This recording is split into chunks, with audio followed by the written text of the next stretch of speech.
Well, as we get started this morning, as Rachel's just said, I am hopefully you can just about see wearing some fetching reindeer antlers this morning, just to be in keeping with the season that we are talking about. Let's kick off and get officially started, shall we? A very warm welcome to you all. As we've heard in the chat that you come in and zoom in from all different parts of the UK, we are so grateful to have you with us this morning.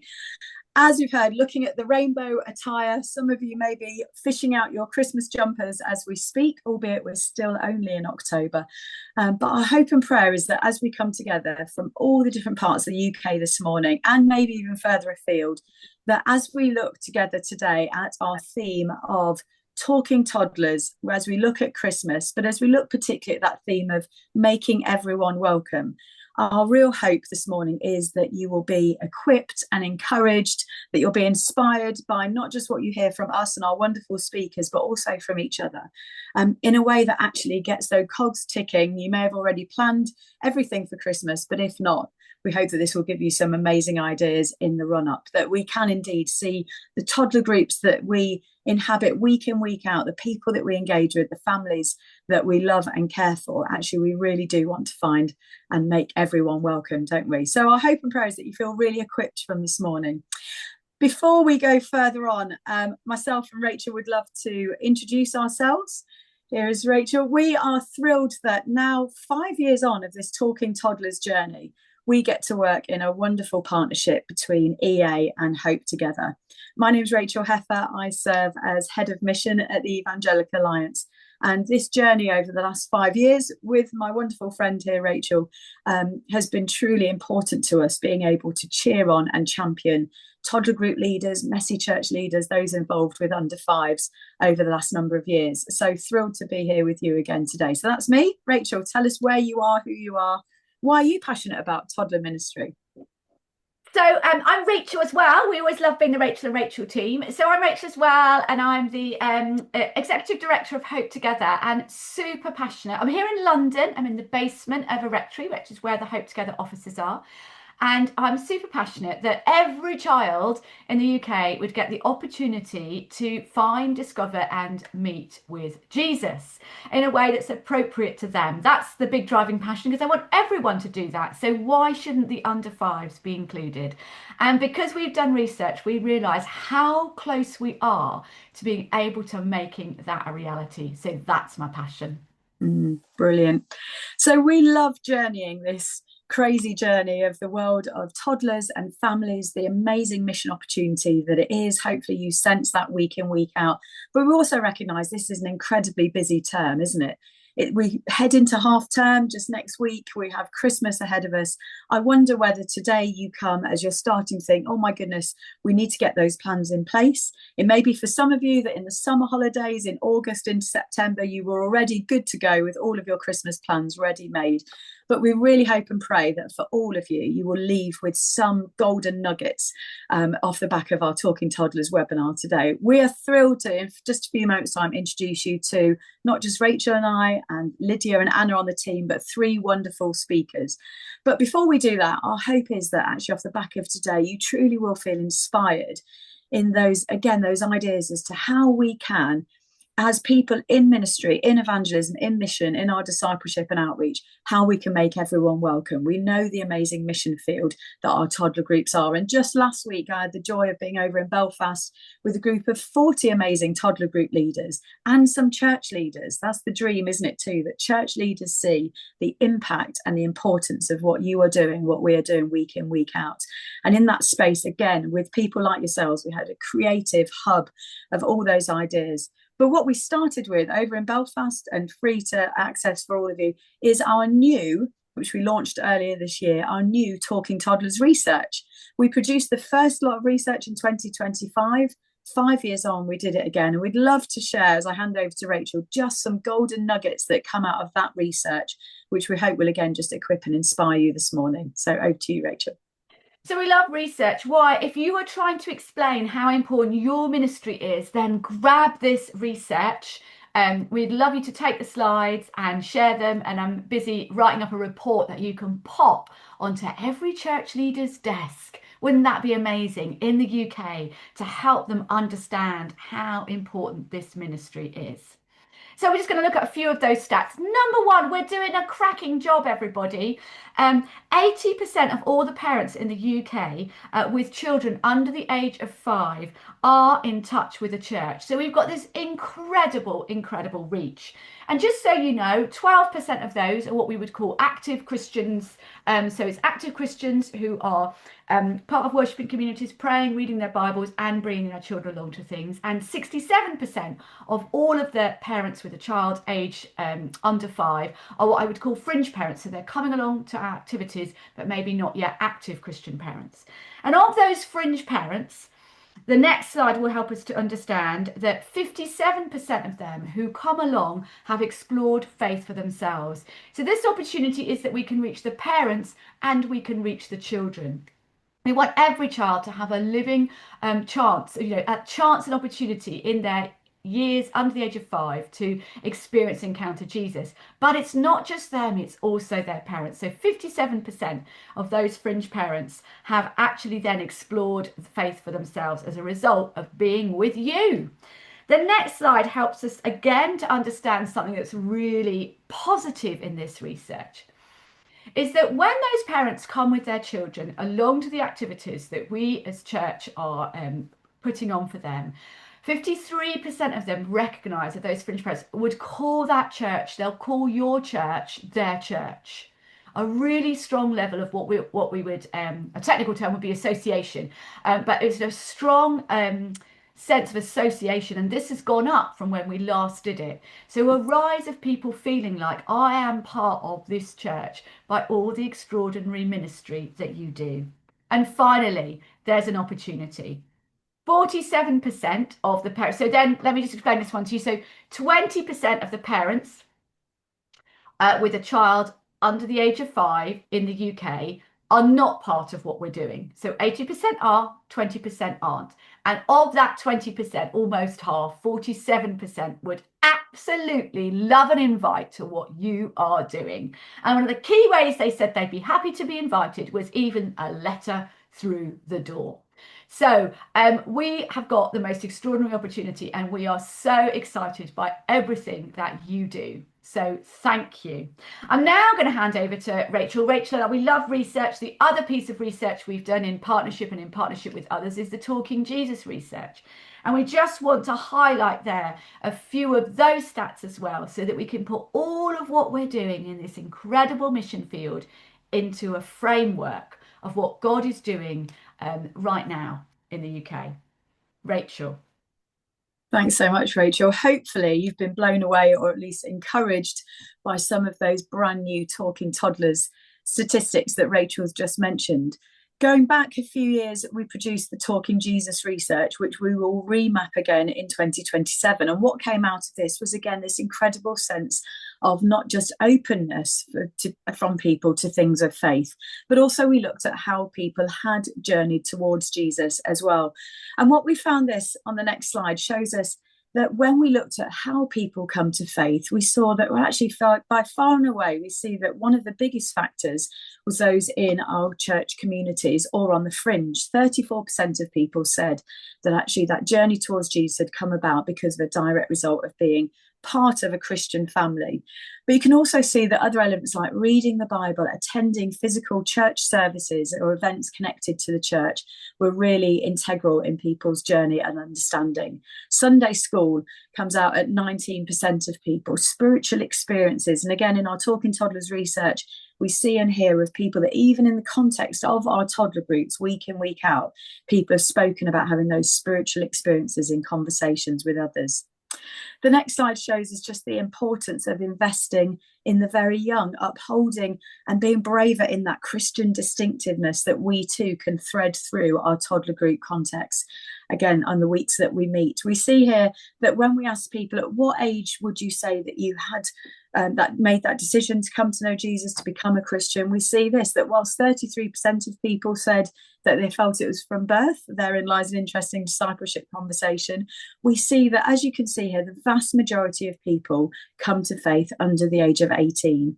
What this tells us is two things. One, praise the Lord, people come to faith at any age, as you can see on this graph. But doesn't it encourage us that actually to pour into those age 2, 3, 5, and indeed our older children and our teenagers really are amazing golden opportunities where Jesus can work in young people's lives. We went on to ask people in the Talking Jesus research, as you'll see on this next slide, how many people across the UK would say that they know a practicing Christian, like many of us. And we found this, that actually over 50%, 53% of people said yes, they knew somebody who was a practicing Christian. That hopefully just goes to encourage us, is that where people know us, they're in close proximity to us. And what the other parts of the research tell us is where they know us, they like us. They think we're friendly, we're good-humoured, we're generous, and so on. These are some of the top adjectives that came out in the research. And more often than not, actually, not only do they know us and like us, but they also trust us. What an amazing opportunity we have to do life with, in close proximity with those in our groups, whether they come regularly every week, whether they come monthly. We have that amazing opportunity to be maybe even the only Christian presence that they might have in their daily lives. Just lastly, we wanted to know, what's the biggest question that people in our communities are asking? And going back just a couple of years into this research, we found this, that many of the adults in our communities are asking, will everything be okay? We're very aware, aren't you? And you will be so aware, as people come into toddler group context and we put a hot cup of tea or coffee in their hand, and we're very prayerful and intentional of the activities that we get involved with the young children, but also those eyes and ears of the adults. Actually, they come with a whole wealth of stuff going on in their lives, so often asking, will everything be okay? It's against the backdrop of some of this research that we would just love to, again, remind ourselves, be encouraged that we have a pivotal part to play in journeying alongside the individuals as well as the children in our communities. So, as we stop sharing our screen there for just a moment, we'd love to just edge into, in just a moment, our first breakout room to give you a chance to get acquainted and chat to each other. But I hope, right from the outset, I hope that you have picked up on some of those golden, as I think they are, golden nuggets of the new research. 80% of people who've got children under the age of 5 say that they attend a church-based activity, predominantly a toddler group. Isn't that just reassuring, encouraging, and timely, hopefully, to remind us of the amazing mission opportunities that we have? And great to be encouraged as leaders and as church leaders of just the importance of the spaces that we pour so much of our energy into. So what we'd love to, as we plough on into this morning, please do use the chat as we go through. I'm going to introduce our speakers very briefly to you now. You'll learn much more about them. But we'd love you during the course of this morning, as we engage with each other, as we listen to others, please do put your thoughts, your comments, your resource ideas. This is always a hive mind, our Talking Toddlers webinars. We love to glean from your wisdom, your experiences. So do put whatever you'd like to engage with us in the chat. Let me introduce to you who we've got with us today. Rachel and I host this space. We are rarely the experts, are we, Rachel? But we are always so glad to have such brilliant people with us. So, as you'll see on our screens in just a moment, we have the wonderful Nikki Evans with us. Nikki is the families lead at St Thomas Crooks in Sheffield, and she'll be speaking to us in just a little while. We're also delighted to have Faith with us. Faith Spinks is from Growing Hope. It's currently down in London in the miserable grey day that most of us are inhabiting. But Faith, we're so glad to have you with us. Faith leads free therapy for children with additional needs with the aim to grow hope in children and for families and to point them towards Jesus as well. So Faith, thank you for being with us. And then we're delighted too to have Emma Scott with us. Emma is the wonderful parent of a neurodivergent child and a therapist too, and she works with parents of children with additional needs. So I hope right from the outset, you, like me, are really anticipating and exciting just the wealth that we're going to hear from Emma, from Faith, from Nikki. We are really grateful to have you with us. We hope that you've had a fabulous short time just getting acquainted with each other. I was delighted in the group that I was in with a few others. We had a wide-ranging conversation, albeit in a few minutes. We touched on, once again, just the joy and the privilege that it is to be in a toddler group space where people are craving connection. We also flagged the challenge, as I'm sure many of you did, as to where we so often see grandparents with us. Actually, how do we encourage that greater and wider family connectivity? And we pointed to the fact that Christmas is an amazing opportunity for that, isn't it? That if week in, week out, we also often see the grandparents or maybe the childminders, actually how Christmas provides a connection point with maybe the dads, the mums who might be busy at work on the other time. So we were starting to think about some of that. We also talked about, actually, one of the women who was with us talked about bumps and babies, how actually the prenatal and postnatal care can actually span into a toddler group context as well. And she'd been running that for 20 years. So all these different hats that we wear, as we so appreciate and value you being in this space. One of the shout outs for resources, and just to ask, please do, if you came up with some good ideas, do start dropping them in the chat.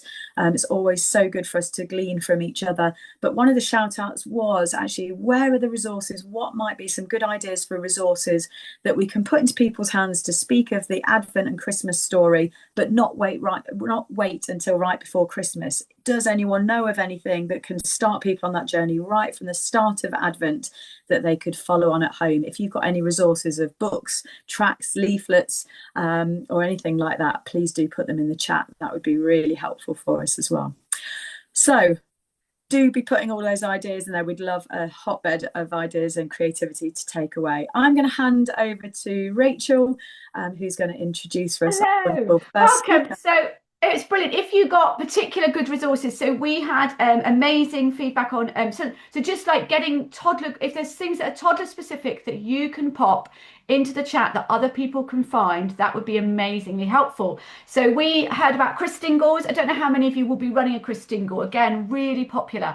So you can find out, could I think it was Vicky, could you pop in the chat if you can find it, about where you found your Christingle worksheet, so that everybody could take away a goodie bag from the Christingle with things that the family could do. I think that was the Christian Society. So someone could pop that in the chat. But this is where we get to actually help one another with fantastic ideas of what you can give away or do together. Here, look, we've got something about a knitted nativity set that people can actually handle. So they're really good for children, that they can touch it when they're a small child, rather than it being fragile and over there and you're trying to get them to avoid the nativity set. This is one that they could actually get involved with. So if anyone's got the knitting patterns, for the knitted nativity set, we would love to see them. So do pop those in. So this is where we get to fuel each other's ideas and find each other's best resources. So do pop those in the chat. And I loved Christmas lunch. I want to go. Someone's putting on Christmas lunch. I'm going to sign up to be there. And just how amazing that is, that you feed people and you bless them and you do Christmas lunch for everybody. That sounds amazing. Fantastic. So all things Christmas. We now want to look at the other part of our theme today, which is, how do we actually include those who, we want to include them in Christmas. We want to make sure that nobody is excluded from experiencing and finding out about Jesus. And that includes perhaps some of the children who have got bigger issues and problems, and that may very often exclude them from things. So we want to learn, don't we, the top skills of how we make ourselves able to include everybody. And so our first speaker today is Faith Spinks from Growing Hope. And you're the Accessibility Engagement Officer connecting with churches, schools and other organisations. You provide, we're in such safe hands today, accessibility training and awards. I want to know about the awards. And you're passionate about helping churches and schools understand accessibility and better ways to equip them to support parents and families, especially, just thinking of how we support the families so that they, again, feel confident to come, feel welcomed. And you are part of the Join the Dots charity, providing training on the impact of trauma and ways to support and care for young people. Faith, we're so thrilled you're with us this morning. I'm going to hand over to you. Thank you. Brilliant. Thank you very much, Rachel. Yeah, I'm thrilled to be here with you. And I was really excited this morning as you were all putting where you were from. I saw someone else is from Enfield, and I'm just up the road from them in Turkey Street, although I'm actually in King's Cross at our office today. Yeah, so great to see Enfield represented. So let me start by just telling you who are Growing Hope. We're a Christian charity. We champion accessibility and provide free therapy for children and young people with additional needs. And we work in partnership with local churches from across the UK. We've actually got 8 clinics running at the moment. We've got a couple more that we're hoping will come online soon. So it's exciting times. Um, as Rachel said, we also do church training and we do church awards, and we do that we've just begun doing that with schools as well. So in England, we're looking at sort of one in almost 5 children and young people having additional needs. So every community is impacted, and that's around 1.8 million children and young people, 11% of our child population. So it's really important that we think about those that have got additional needs. So let's start big picture by quickly thinking about what we actually mean when we talk about additional needs. Additional needs are really wide ranging and don't necessarily add up to disability. They could be anything which impacts on a child's ability to participate in an activity. Anna, could you move us on to the next slide? And the next one, sorry, I forgot to tell you before. So let me talk you through just some of the examples of additional needs that you might come across. So, for example, a child may have a learning disability. It's defined by the NHS as having a significantly reduced ability to understand complex information, learn new skills, coupled with a reduced ability to cope with everyday life. And it's important to note this is distinct from learning difficulties like dyslexia, dyspraxia, or ADHD. They all fall in slightly different boxes. Neurodiversity, we thankfully are hearing a lot more about that these days, and there's a lot more understanding. But neurodiversity, like autism or ADHD, is really just a broader concept that views brain differences as natural variations where, it's not deficit. It's all of our brains are unique, and we all think, learn, and act differently with different strengths and challenges. When we talk about additional needs or disability, a lot of people instantly think physical disability.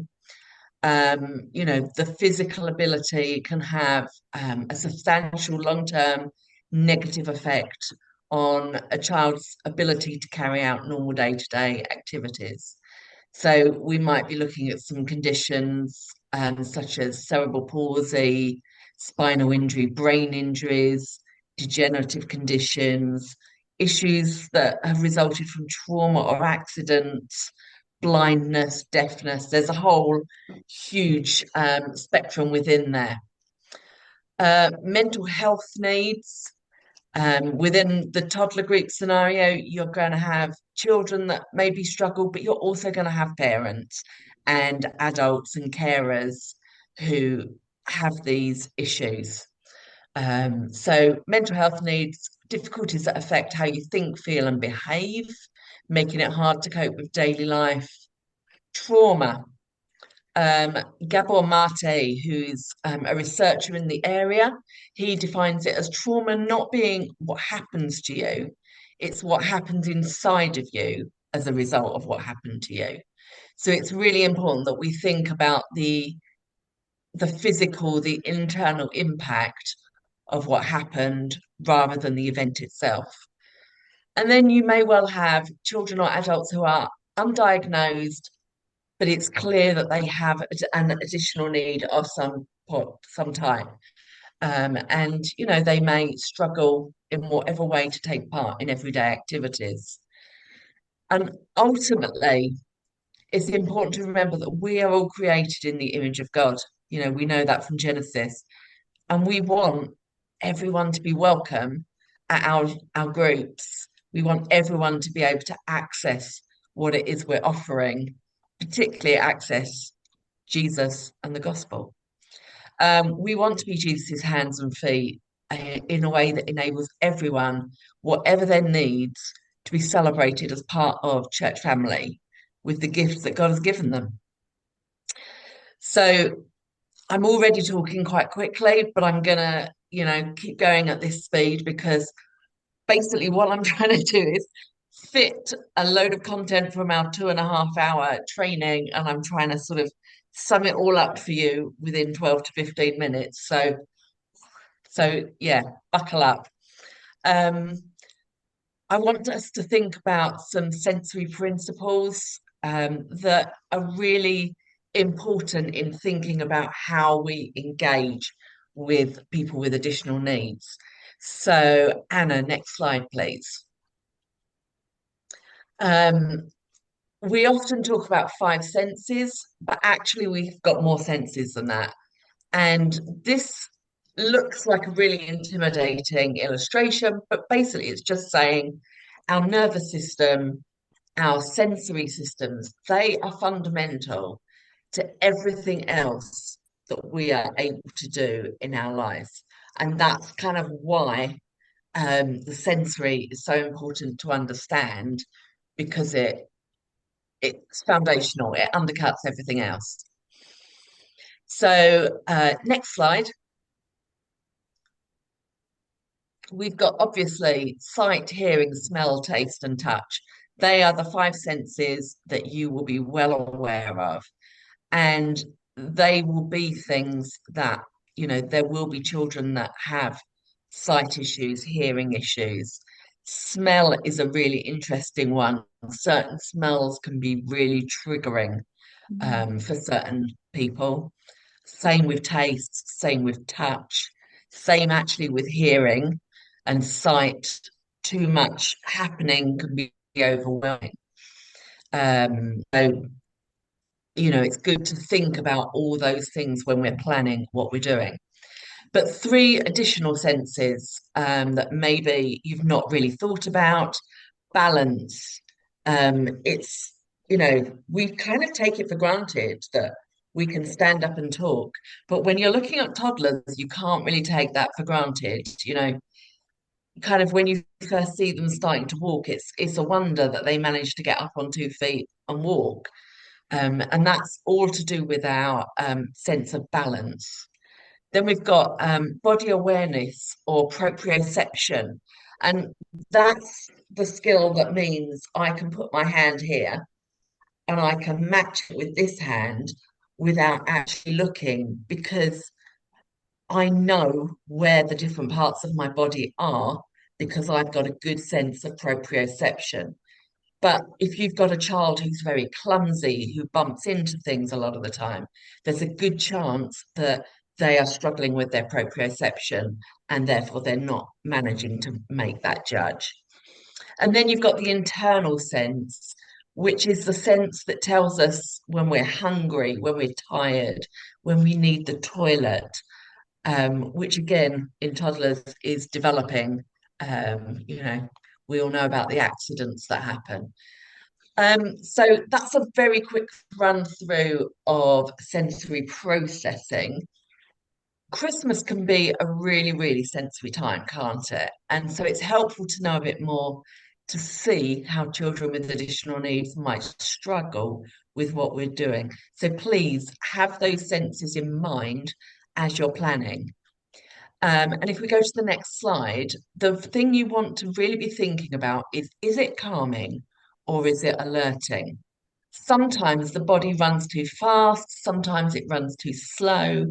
And we want to be able to help support children to be able to get it just right in the middle. We know that proprioception activities, which are things like movement or pushing against a wall or things that are kind of heavy on the body, they can actually be really calming and regulating. So you can see the image here. We've got Christmas can be very overwhelming, but also if a body is running too slow, the child can seem to freeze. And what we want is that kind of calm in the middle. So Christmas can be very alerting. We've got all the loudness everywhere you go, all the brightness and flashing lights, all the people, and even all the gifts. It can be really overwhelming and overloading. Add to this the loss of the normal rhythms and patterns of life.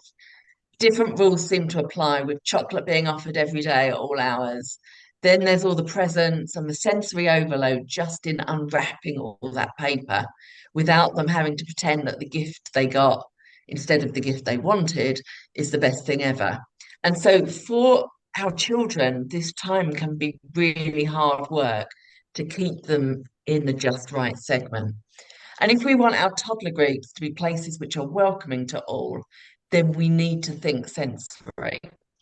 We need to keep things simple. We need to embrace the excitement, but without necessarily embracing the additional noise, if that makes sense. Okay, next slide. Just going to run you through some top tips really quickly, things that you can be thinking about. Welcoming, it sounds obvious, and I'm sure you all already do it anyway, but saying hello to everyone, quite often I've seen in churches, a family comes in and we talk to the adult and we ignore the child. Or if it's a toddler group, it might be the other way round, that the child gets all the attention and the adult with them feels like they're not really connecting within that. Could also be if you've got siblings that come along with an additional child, they carry quite a load. So it's really important that we recognise that and that we say hello to everyone. Thinking about what language we use, not talking about people in terms of what their additional need is, but using their name, seeing them as a person over and above their additional need. For toddlers, visual is obviously really, really important. Having a visual schedule up of your toddler group time can be really helpful so that they know, okay, we're starting with playtime, then we're going to have a snack time, then we're going to have a story time, and have really clear pictures on what you can do throughout the day. If you have them velcroed to a strip, you can just pull them off as you've done one, or get a child to, and then they can see what's coming up and where they are in relation to the whole thing. It could also be if you're putting on a particular event as part of your toddler group, think about creating a social story for certain children that struggle with change. They might know the regular rhythm of your toddler group, but maybe if you're going to do an event, you create a picture sort of story so that they can talk it through with their parent ahead of time. Making sure you're getting some movement and what we call heavy work in there, which is all about making sure that the body is engaged and therefore they're able to focus better. So it could be that you set your thing up, your schedule up, so that you do movement, then a time of focus, then a time of movement, then a time of focus, so that you're switching between, which will help them actually to sit or however you do your story for that time, because getting toddlers to sit down, I know, can be really hard work. Think about snacks. How sensory are they? So crunchy or chewy snacks can be really helpful, again, for engaging that proprioception. They can help the body to just identify where it is, which then helps the child to focus. So think about getting something that's crunchy, something that's chewy. Noise management. Toddlers are famous for being quite noisy. I know you all know this because you deal with them every week. But one thing that's really quite interesting is if you think about your noisiest toddler, it could be that they are that noisy because actually they struggle with noise. And so they are trying to make that noise to cover over this other noise that is becoming overwhelming for them. So thinking about noise management, so it might be you just have some ear defenders for children that are getting overwhelmed by the noise that they can put them on. And then think about your decorations, your crafts. Are they sensory friendly? You know, keep them simple. Think about how the materials feel for your craft activities. Do they make noise? You know, is there too much going on, or is it just something simple that you're creating? And then having a calm area somewhere around your toddler bit can be really helpful. It could be that you set up like a larger tent area with like cushions and pillows and blankets inside that a child can go and sit in with their parent if they're getting overwhelmed. That it's one somewhere that they can just go away and have a calm moment and then come back and engage. And a really simple one, if you're giving out gifts, don't wrap them in wrapping paper. It takes too long anyway. Put them in a gift bag because then there's less sensory for a child to engage with it. They're not overwhelmed with the wrapping paper so much that they can't access the gift. And really, the most important thing is just thinking inclusion accessibility. It's a really big thing and can make a huge difference to those at our toddler groups. That thing you do might leave a parent or carer feeling seen for the first time, or it might allow a child to join in a way that they haven't been able to before. It's all about growing hope. Do you see what I did there? And so, um, so yeah, I've tried to fit lots in there, and I know we're going to have a time for questions later. And I haven't looked at the chat, but I will do afterwards to see if any comments or questions have come in. But yeah, please do look on our website, Growing Hope. Join the Dots as well is the trauma awareness side of that. We offer training, we offer accessibility awards.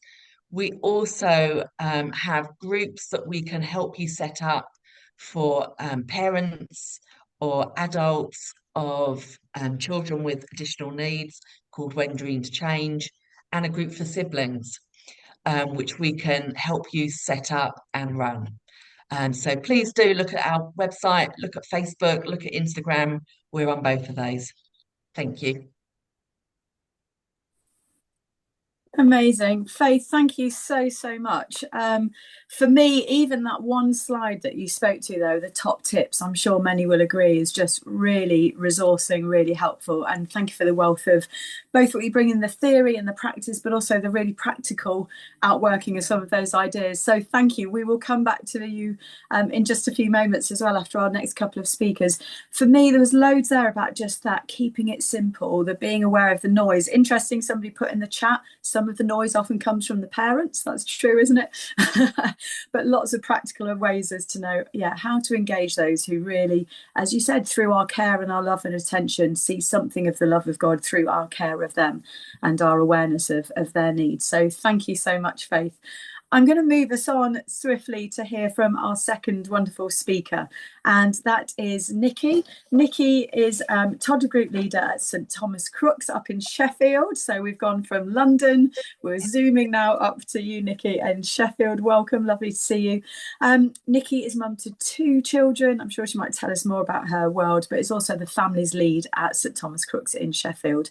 I know, Nikki, you have a background in teaching and loads of experience in creating those inclusive environments that we've just been hearing about for children with additional needs. Nikki's going to speak to us because she's really passionate about helping toddler groups like yours, like mine, just be those warm, welcome, inclusive spaces. So Nikki, over to you. Please do share with us some of your experience or some thoughts, again, as we look at this theme of making everyone welcome today. Bless you. Over to you. Thanks. Lovely, thank you. Yeah, so I just love, I've just stepped into the toddler world actually. So I've been a teaching assistant, then a teacher, then a senior leader. So I've done kind of a lot of one-to-one with children with additional needs, and then looked at creating these inclusive environments. And it's just really nice to be able to now look at the toddler world and how we can be bringing in that inclusivity into that world as well. So Anna, is the PowerPoint around? Because I'll just go straight from there rather than waffling. So if we go on to the next slide, please. Thank you. So yeah, as Faith's already said, the statistic now is that almost 1 in 5 children, as they're entering school, have got an identified SEN need. And so one of the things that I think it's really good to just keep in mind as we're running our toddler groups is that so many families are going through that process of looking for diagnosis and being referred, and they can be on waiting lists and things like that.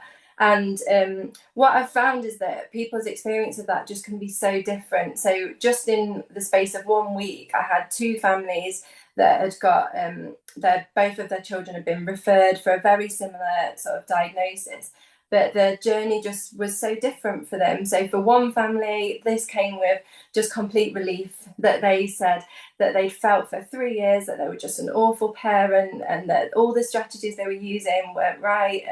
And they were just like, oh, I just feel so affirmed by this, because I've realised that I wasn't doing it all wrong, and now I can have the right strategies. And that was the journey that they were on.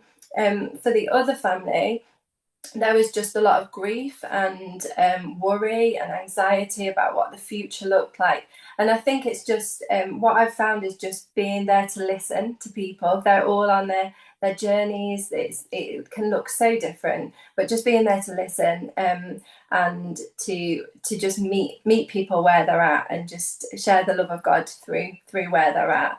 I've found that I read a book here, The Life You Never Expected, by Andrew and Rachel Wilson, and I found their image of it just so helpful. So to paraphrase it, basically they talk about it being like being in a restaurant and somebody pulls out these chocolate oranges for the group, and they're all wrapped up, and so they give them out to everybody, and everybody's opening this chocolate orange. They're all excited. They're like, it's a perfect ending to the meal. And then they describe it as they opened their chocolate orange and instead they found a normal orange, and they thought they had just so many thoughts. They're like, well, it is good for you. It's still really, really good for you. And an orange is great for you, but it wasn't what they expected. And they discuss it in such a great way of sometimes they'd bite into it and they get juice in their eye, but then also that people around them would be so looking at their own chocolate orange that they wouldn't realise what was going on for them. So I just wanted to share that as something that I've just found really helpful for bearing in mind when we've got families coming in with children who've got SEND. And as I chatted with Anna, we were just talking about how the reason why we're doing this, like why we're trying to create an inclusive environment, is that we just want our families to encounter the love of God. So we want them to be able to hear about Jesus, and if we're not thinking about their needs and not planning that in, then they might just end up outside the room, or they might end up taking their child home, and that's not what we want. So Anna, if you could flip to the next slide, that would be amazing. Thank you. So a lot of this Faith's already covered, so I'll just whiz through, but there's a picture here of a visual timetable. We just ordered from Amazon. It was really cheap, that blue background, and it's just really Velcro friendly, so you can stick on. And I found for some families that the visual timetable just can be really helpful for those transitions. So if you've got a child, for example, who just does not want to tidy up, actually going over to look at that and seeing the reason why we're tidying up. So we are tidying up now because it's going to be snack time, or it's going to be this. And even at the end of sessions, if you've got a child that just doesn't want to go home, which does happen, having so much fun, but being able to get them to set it up for the next one and say, well, when you come next time, this is what we're going to do. It just helps children to know that we've heard that they don't want to go home. We've heard that they're having a great time. I put ear defenders, which Faith's already spoken about. We've just introduced the sensory tent, and we had a chat because we've got 2 rooms for our toddler group, and we were like, do we put the sensory tent in a quiet space, but then the child's sort of withdrawing, so then they're not hearing maybe the story time or singing time. So we've put the sensory tent in the main room because we want children to still be involved, and actually they can still be listening even if they're across the other side of the room. One thing that super cheap to do in our sensory tent, we've just made some little basically water bottles full of like glitter, food colouring, like lots of sequins, beads, that kind of thing, all in the water bottles. And the children have loved them, so they can just shake them, watch it all twinkle down.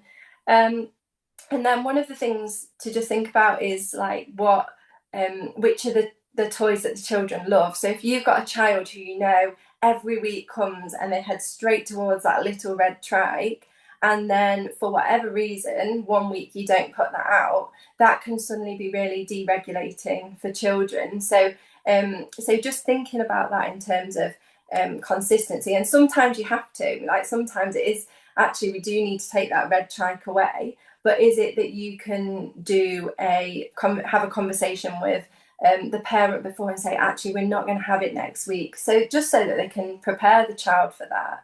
And then in thinking with that, we've just got next week, we've got our light party.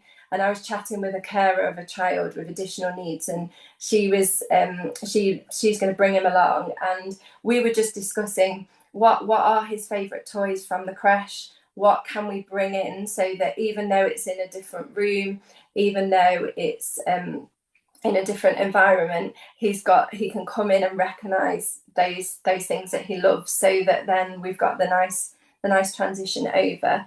And again, thinking about this consistency, thinking about the rooms, I think at Christmas it can be really, really lovely to bring children into the main church if you usually are in a church hall or something and do a nativity. But then how do we introduce that to children so that they are not completely overwhelmed? Because the last thing we want to do is plan this all singing, all dancing nativity, and we're going to share the gospel and it's going to be fab. And then children come in and go, this is just too overwhelming, it's a different environment, and then don't engage with it. And we had, over the summer, we did a couple of events for the toddlers, but we did it outside. And we were all stood there like, this is brilliant, it's so nice, it's sunny. And but actually, as I looked around, a couple of our toddler families, the children were stood desperately trying to get into our usual toddler room, and they didn't want to join in with anything just because of the change. So things we could do, I think there's absolute merit in going into the church and getting the church families in. But could it be that the week before, at the end, we could have that opportunity, like if anyone wants to come and see it now and see where we're going to put buggies, where it's going to be, just to ease that transition over. Could we flip to the next slide, please? Thank you. So one of the other things I'm absolutely passionate about, children, but also as we kind of touched on briefly, but for parents it can be daunting going to new groups, and a lot of our parents of under fives are dealing with a lot. There's sleep debt, birth trauma, that kind of thing. And so just one of the things we've been focusing on is just trying to make our groups as accessible as possible. I know I absolutely always love to go on Google Maps, get on Street View, see where I'm going, look if there's parking, that kind of thing. So what we've been working on recently, which we're just almost ready to go on our website, is to have a video. That was an idea that I got from here last term actually, to have a video so we show people this is where you leave your buggies, this is the best entrance to come in, We've also started to include structure on flyers. So on the back of a flyer, we'll advertise what we're doing, but on the back it just says the structure, so that and I think this is for everybody. I don't think this is just for children with additional needs. I know for my son, he just loves to know what's coming. And if I'd say we're going to this Christmas event at church, he'll want to ask questions. He'll want to know what the expectations are from him. So we've just included this, and we found that we started this new group, Treasure Tots, and parents came in and they said, well, we know what's going to happen. I started to do my usual, this is what we do. And they were like, well, we know, because it was on the flyer. But actually that brought that level of reassurance. And then finally, just what do we say to parents as we're encouraging children to come and sit down and have a story time? Can we be reassuring parents? Like, actually, if your child doesn't want to come, that's absolutely fine. They can listen over there, because you can listen and build, can't you? And just reassuring parents, because the last thing we want is for parents to go, well, my child couldn't sit through it, so we don't go to that group anymore, because then they're not hearing about Jesus, and they're not encountering that love of Jesus that we're going for. So just to end, Anna, could we have the last slide up, please? I just did a little checklist here, just to be thinking about during that planning stage. So I don't know whether, Anna, it's worth it being put in the chat or something, so people can just copy and paste it and have it in a document or anything. But just to think about, like, what are you going to change? What are you going to keep the same? If you do change the room, like, what are you going to do? Are you going to pop out pictures, videos, anything like that, just to help? Do you have like a sensory space where children can go if they get overwhelmed? And what information could you be including on flyers and things like that? So that's just kind of what we've been thinking about, what we've been doing recently, and what questions we're asking as a team when we're doing our planning together. So I'm passing on back to Rachel now. Nikki, you've been fantastic. We've absolutely loved it. And so you just put so much flesh on the bones. So what a brilliant way to do this. From Faith to Nikki, it's been fantastic. Thank you. And thank you, chat people. The chat is going so well. Please put comments, questions in when you're answering each other's questions. It's fantastic. And Nikki, if you pop in there now, thank you, Faith, for adding into that. I've just got one or two quick slides to pop through for you as an advert break, and then we're going to our next speaker. So some of you will know that we have our Happy Land series for toddlers. We just want to remind you of our Christmas Happy Land book, Jesus to the Rescue. So if that has just got, it's got an animation, a song and a story. So, or if it helps children, all those different 3 areas. So if you've not seen that before, do check out the Jesus to the Rescue. Next slide, Anna. Our Hope Christmas magazine, really easy to leave around. This is for the adults and for the parents who come. So just popping that out in toddlers so that, you know, people can pick it up and flick through. Next slide, Anna.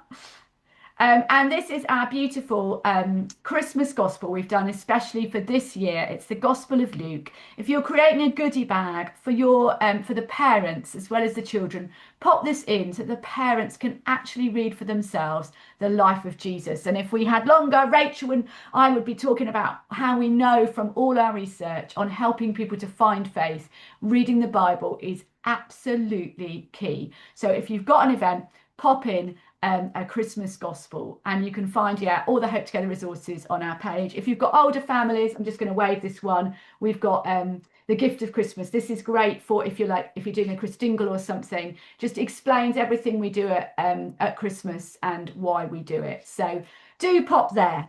But on to our next speaker. We've got the amazing Emma Scott, and who spent most of her working life in the charity and faith sector with a commitment to creating and building community. Wonderful. She's the mum of a neurospicy family, and has been involved in supporting other parents for the last 10 years. Firstly with Merton Mencap, a school governor, and now as a private practice as a psychotherapist. We're thrilled to have you with us, Emma, as you help us to understand your vision for a world that affirms different neuro profiles and helps neurodivergent individuals to experience less mental ill health. Emma, it's all yours.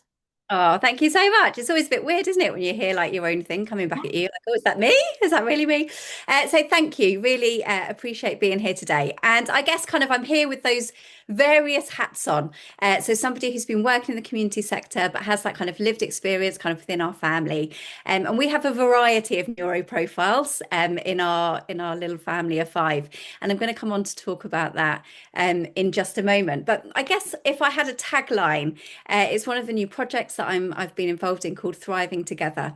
And it's about enabling families to collaborate together to understand how we can best support and how we continue to grow as families, whether that's families of faith or just generally kind of within our own mental well-being. And I guess one of my biggest hearts is that actually whoever we are, whatever our experience is, we learn what the resources are that we have within us to be able to meet our emotional needs and feel emotionally well.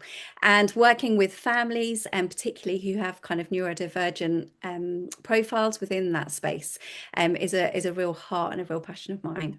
So Anna, I wonder whether we can just share those slides. I promise I won't keep you long. And a lot of what I'm going to say really has already been spoken. So I guess what I'm hoping to do is just give that lived experience element to it. And on the next slide, you can see here a picture of my family, the 5 of us. I did speak to my family about these photos beforehand, and they have given their consent, but they were concerned that the cat wasn't on there. So I apologise that the 6th member of our family wasn't on these photos, but we do have an incredible cat called Marley, who we love very much. So as has already been said, spent most of my working life in the charity and faith sector, was a church leader, creating community and supporting families in a variety of ways. And most recently, that has been in my private practice as a psychotherapist. And I work with a number of adults who didn't feel that they were able to explore some of that affirming language that Faith used earlier. That affirming language just wasn't part of their story, or wasn't a part of what they felt about themselves. And so there's a lot of shame and a lot of blame that they've kind of held for a long time. And so I guess for me in my work, it's about really enabling families to feel that they can collaborate together so that the children don't grow up to be adults holding that shame. But even as children, that they can see the resources that they have within them to be these incredible little humans that they are. So I'm married to Mark. Mark is a primary school teacher and is also training to be a Senko at the moment. Lily is our eldest. She's 16 and has just started 6th form college. Esme's 14 and in year 10, and Jago is 9 as of next Tuesday. I put 8 on here, and again he wasn't happy with that. He is 9 as of next Tuesday. We've got experience of both mainstream and specialist education settings, and have really kind of been on this journey of what it means to parent children with additional needs for the last 17 years nearly. So I'm going to be reflecting on my own parenting journey, but also hopefully offering that space to build on the amazing resources that we've already heard this morning. When you have a child diagnosed with anything, at the bottom of the letter is often 5 words that fill you with dread. Your case is now closed. And so you've been through this whole journey of kind of trying to work out what's going on with your child, why perhaps those kind of traditional things haven't been working or haven't been helping. You're normally exhausted because sleep is normally a big issue. And so when you get that letter with your case is now closed, it's that bittersweet moment where you begin to think, okay, maybe I can understand what is going on, but also that's it. Like, where do we go from here, and what is moving on? And it was 17 years ago that we started on this kind of parenting journey.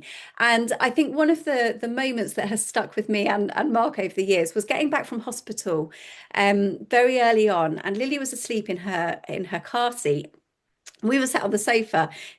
Neither of us had loads of experience with little children to this point.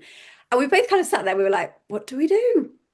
And I think probably that question we've asked ourselves numerous times over the years. What do we do? Where do we go?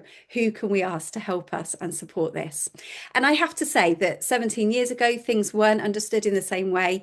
And I stopped going to toddler groups because I didn't experience that feeling of welcome, that feeling of hospitality, and that is so important for families, particularly when you're facing additional pressures as well.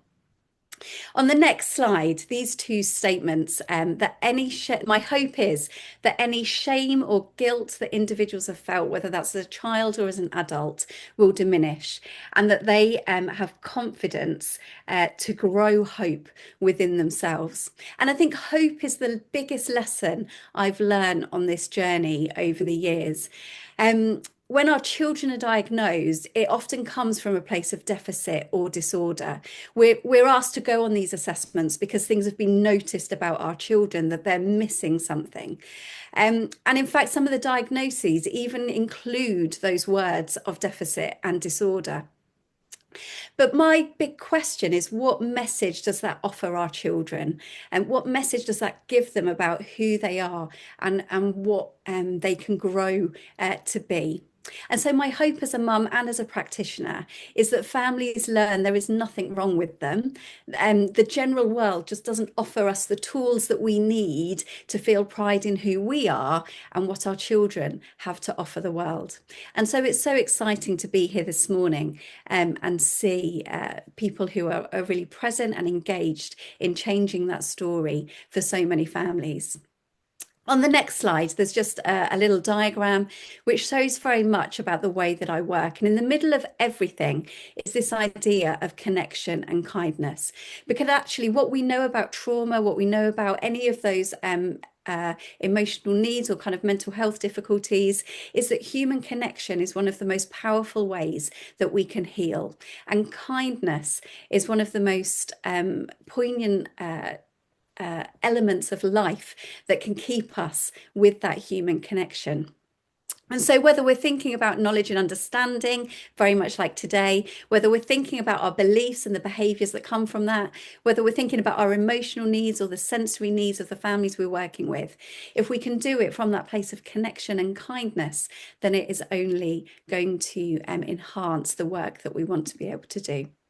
I won't spend a lot of time on the next slide because much of the statistics have already been spoken. But I guess this is the why. This is why I'm so passionate about doing what I do and about working with the people that I work with. Because actually neurodivergent adolescents experience twice the emotional burden as their peers. And then I'm now working with adults, and I would suggest that that number is probably doubled again because of the lack of support that there was, 15, 20 years ago in that education and in that pre-education setting as well. I just wanted to share some of the things that were difficult for us about kind of going in. And again, some of this is just enhancing that which has already been spoken about by the previous speakers. But that sensory overstimulation is a really real thing. And so listening to some of those tips that have already been shared will really add value to the relationships that you're building with the families that come to your parent and toddler groups. I always have the kind of thing in my mind. There was a community project that I was working on, and we were doing some research. And I always kind of asked the question, so, tell me what it's like to live here.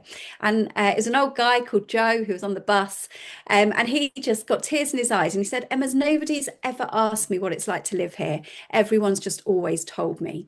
And that has stuck with me through anything that I'm doing, any piece of work, any community building that I'm doing, is to ask the questions, to not make assumptions, but to ask, how is this affecting you? And is there anything we can do to change that? But on the other side of that, I would also like to say that some of that asking isn't always of the people that we need the answers from. There is so much research out there. We've had two incredible speakers today from organisations and churches who know this stuff. So to do your research about what being an inclusive environment looks like without having to ask specific questions of parents who are already exhausted, who are already having to fill out a form to every group that they go to about the needs of their child, about things having to be adapted for them.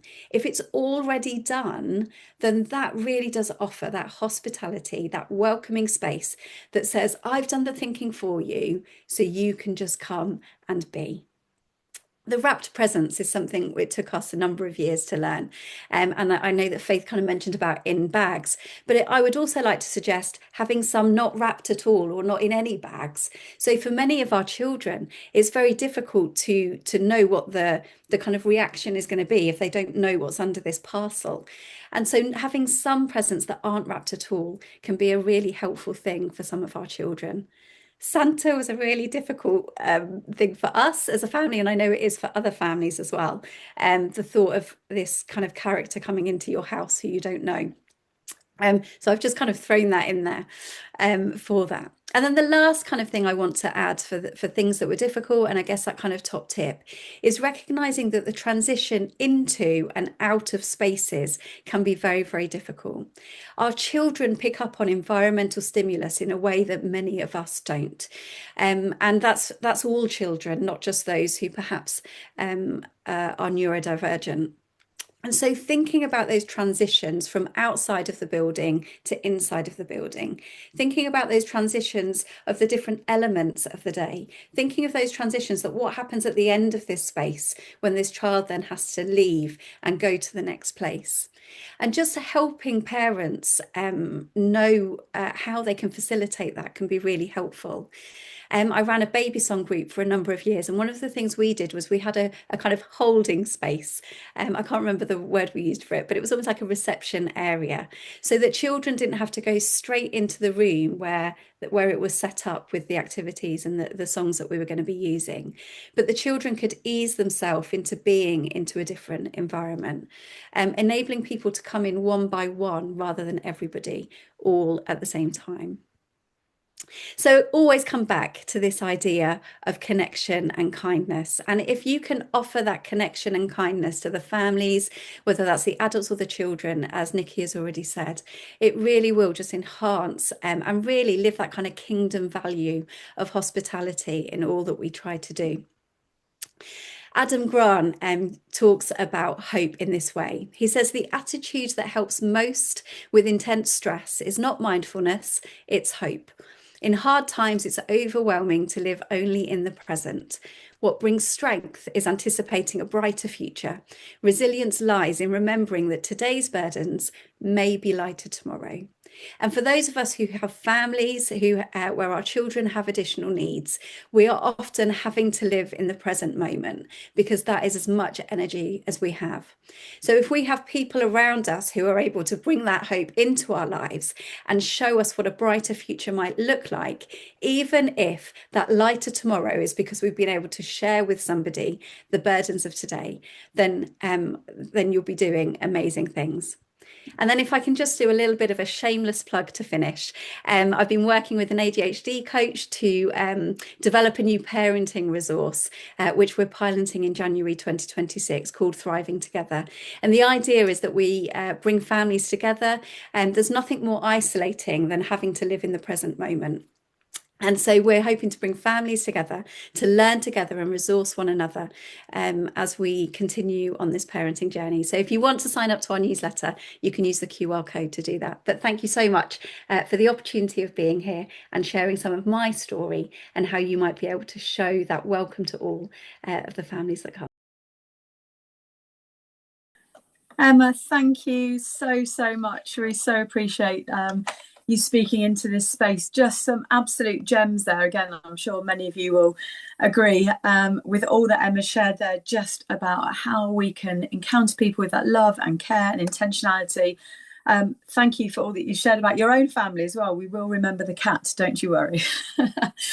What I'd love to do is, as Emma stays with me now, let's bring in both Faith and Nikki as well. And whilst we are fast running out of time, love to just bring you all together for just a final few minutes before we share a bit more resource info as well and point to the way forward. But thank you all. I hope that all those who are with us today or listening on record will just glean so much from the wealth of wisdom and the experience that you've shared. Thank you. Certainly the chat is awash with lots of connection points, and so to all of you as well who've been with us, thank you for all of your input.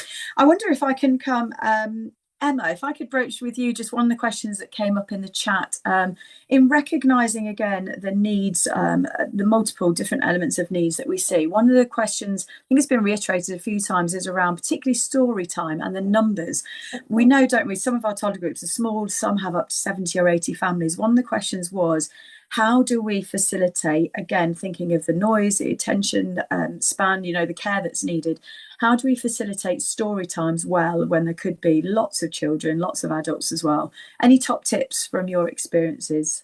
I think presenting choice to families is just really important. I love what Nikki said. It's not that the child isn't listening to the story, but they might still be building a tower. So I think kind of creating that sense of choice is really, really important to families. But also, I think it could be have multiple books available of the book that you're reading. So if you're reading the story up front and the child doesn't have anything to kind of hold or to kind of to use, either have copies of the book so the parent can be following along in the book with them, or have some toys that are similar to the story that's being told and get the children to kind of act it out with them. So I think there are other ways, and then also just some practical things. I noticed on both Faith and Nikki's slides you both got kind of ear defenders. Oh my gosh, when I discovered ear defenders it was like gold dust to me, and even now, I mean, she's 17 but she puts headphones in, which is a bit more socially acceptable than these big headphones. It's really, they're a game changer. So have them available. If you want people to still be in that kind of collective space, having choice for how people can engage with that space is so important. Really helpful. Thank you. Again, I add something to that, Rachel. Please do, absolutely.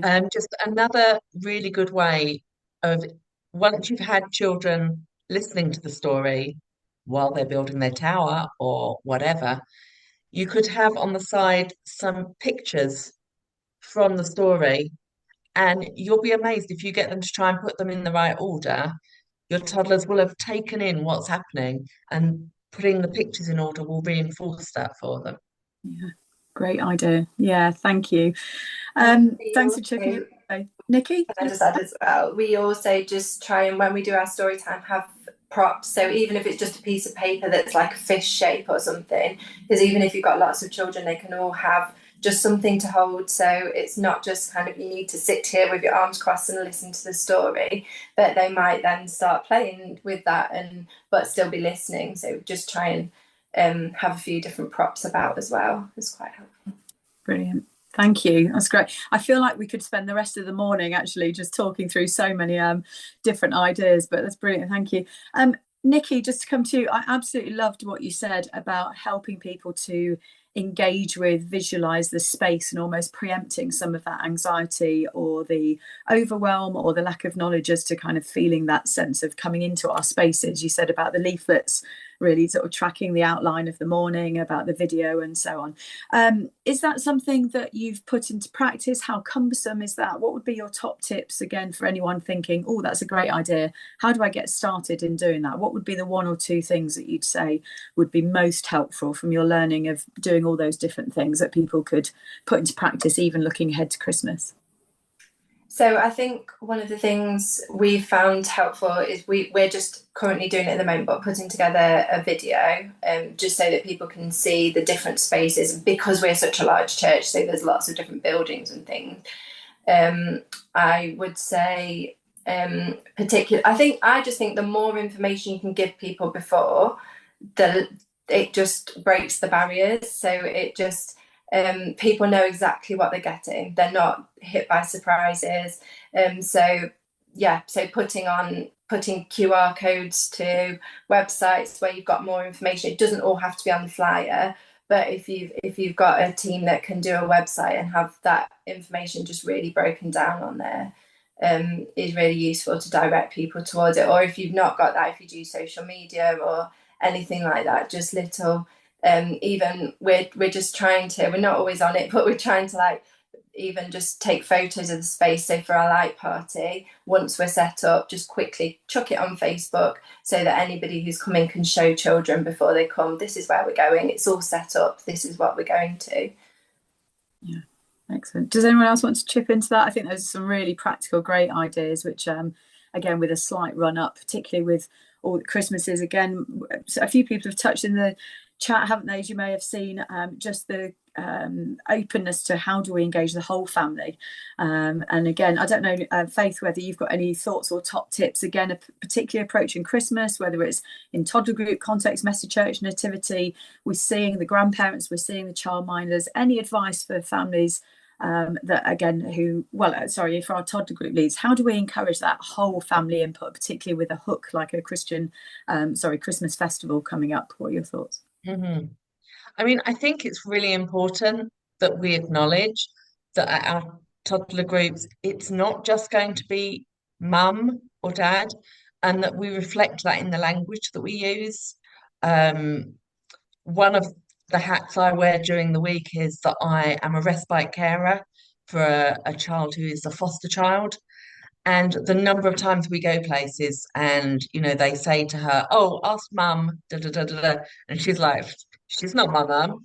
She's a stroppy 11-year-old, And so it's really important that we think about the language we're using, because that helps the children to feel validated that it's not necessarily mum they're with, but it also just makes it more normal and more open. And yeah, brilliant. Yeah, and that's a great top tip, isn't it? Thinking about the language, particularly as we might be producing social media content or flyers inviting people to come and join us in this season. But yes, thank you. Well, I'm afraid we've run out of time, but I know that from what you've heard from all of our wonderful speakers, who we just want to thank, Nikki, Faith and Emma, loads there that hopefully you've taken away, looking at some of that, how we engage with people, how we ask those questions, as Emma reminded us, how we keep things simple, we're aware of the noise, the space, the additional needs that people have. I hope that as you've journeyed through this session with us, that actually there's lots of thoughts that you can take away and do share with your teams as well. What we found many people have done is, in joining us, whether personally this morning with the recording, many people have shared the webinars with their team and then fueled discussion off the back of it. If that serves you, do that as well. But thank you again to our speakers. Do follow up on the web links that they've put, or we've put in the chat for them, and the different places and spaces that they represent. I'm sure they'd love to hear from you. Just lastly, would love to ask you to stay with us for just a few minutes longer as Rachel comes to join me, and we speak to just a few aspects that we hope might also be of interest or of resource help to you. Just as we launch into that and we share one of the slides, I'd love to flag up, hopefully on the slide you might see, the a Lamb Bible from the Torch Trust. I was with the wonderful Sarah Heads at the Torch Trust just yesterday, and as we were speaking of this webinar, she told me about this beautiful resource, a free Lamb Bible player for children who in particular have visual impairment or blindness, and I'm delighted to be able to share that with you. The website is there at Torch Trust if you wanted to access that. From us at the EA, again, if we can go on to the next slide, we'd just love to flag to you very briefly a few aspects. One is another piece of research called Finding Jesus, free to download at findingjesus.co.uk. This is really timely and insightful, light touch research, just under 300 adults who've come to faith in the last 5 years, and we wanted to know what has been pivotal in them coming to faith. Again, the correlation with so much that we speak to in a toddler context of people showing love, care, expressing help with life's challenges, the family context, great conversations, warmth of welcome and relationship. All of that is found as we've investigated how adults are coming to faith. If that serves you in your context, do check it out. It's hugely encouraging for this time and season. On the next slide, we see here again, just to point to the EA UK website, we have a load of resources for evangelism and mission for different points during the year. If it would help you to sign up to our Great Commission mailing, do scan this QR code, or you'll see it on the slides as they come out to you post this recording. as well. But we'd love to resource you at all times and seasons of the year to do look at what evangelism can look like in your context. On the next slide, we see as well a resource called Time to Talk, looking at how we equip ourselves as parents, as youth leaders, church leaders, toddler group leaders, to go there in conversations about relationships and sex education with maybe our older children, our teenagers, and so on. Our hope is to give that greater confidence in this. And on the 4th of November, we have a webinar looking at the aspect of pornography. How do we get to talk about this subject, important as it is, around pornography with our older children, teenagers and young adults? So if that would help you, we have 2 wonderful speakers from the Naked Truth Project for a power hour, 8 p.m. That will be recorded as well if you want to sign up for the recording. But on the 4th of November, if that serves you, your church, your youth group, or with older children, do join us for that. And lastly, from me, we'd love to invite you, if we can serve you as the EA in any way, shape or form in your mission and ministry, to be cheered on, championed, prayed for, do join us as a member of EA. It's just £3 a month. We would love your voice with ours to speak to all things about the Christian faith into the corridors of power, in particularly in our work in advocacy. But if we can serve and resource you in mission and evangelism, do join us as well. I'll hand over to Rachel. Just one notice, and it's a fun one for you to watch. Anna, we want to just share this. I thought it was the best way of doing it. Rachel, look, we've reached 100,000 gospels for the Great Gospel Giveaway. Hooray! 100,000 gospels in the Great Gospel Giveaway. We're a small team here at home, but when you join in, we're my team.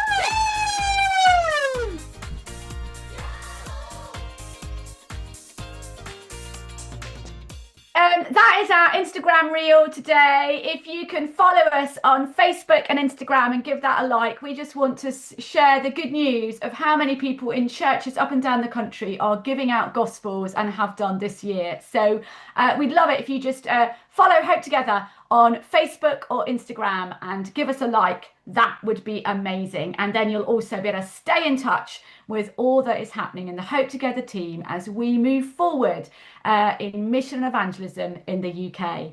I think that brings us almost to a conclusion. Our next webinar is Thursday, the 5th of March. And we would love you to sign up. Rachel's got, so the Thursday, 5th of March, put that date in your diary right now to join the Rachel and Rachel Talking Toddler team. And Rachel, we've got something, you need to just add a little bit of important info on signing up. Yep, just suffice to say, as you sign up, please do tick the box that adds you to that Talking Toddlers mailing. This is purely for GDPR purposes. You'll only need to do it once, but we'd just love you to do that so that we, as Rachel has said, can keep in touch with you.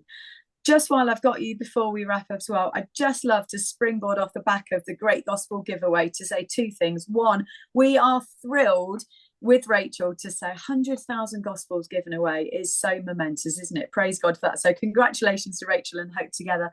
But also to say, I must admit, with toddler group leaders up and down the country like yourselves, one of the things I keep saying off the back of the research is this: if you have a toddler group and you have a spare table, please do get hold of some Bibles, some Gospels, and put them on it. As Rachel said, we are seeing and hearing all up and down across the UK and beyond, people reaching for a Bible. They don't always know what's in it, but they know that it speaks of truth, life, hope, and purpose. So just a little top tip again as you go into Christmas and beyond. But that's all that there is for us to say. We will be looking at Bubble Church on the 5th of March. As Rachel said, do stick that in your diary. We'd love to, with our brilliant speakers again, share some of the concept of Bubble Church, what that can look like in your context. But suffice to say today, thank you for being with us. If you've been with us here live today, thank you for your time. If you're watching on the recording, may this bless you as well. But Rachel, why don't you pray for us as we look at how we can make everyone welcome? We head towards Christmas. Blessings on this week. And fantastic. The little Christmas Gospels are beautifully illustrated. So grab some of those, pop them on a table this Christmas, give them out in whatever you're doing for toddlers. And they're in the shop today, and they're only like, I think they're like 85p or 75p around there. So they're super affordable, but utterly beautiful. We're really committed to a beautiful gift. I'm going to pray for us as we close. Thank you so much for being with us. And I'm going to pray over everything you're doing this Christmas. Father God, we thank you that you've always had a heart for the others, and that Father, Son, and Holy Spirit was not enough, that you created others that you might draw others in. Would you give us a heart for the others? Would you give us a heart for those who are excluded? And would you, Jesus, help us? And this Christmas, may we see across the churches in this land so many small children and their parents reached, blessed, touched, and really come into contact with the love of Jesus, his power to transform them, the invitation to be part of the greatest family ever. And we ask all this in the mighty name of Jesus. Amen. Amen. Thank you so much for being with us, and we really look forward to seeing you next time. Thank you. Have a great Christmas. See you in 2026.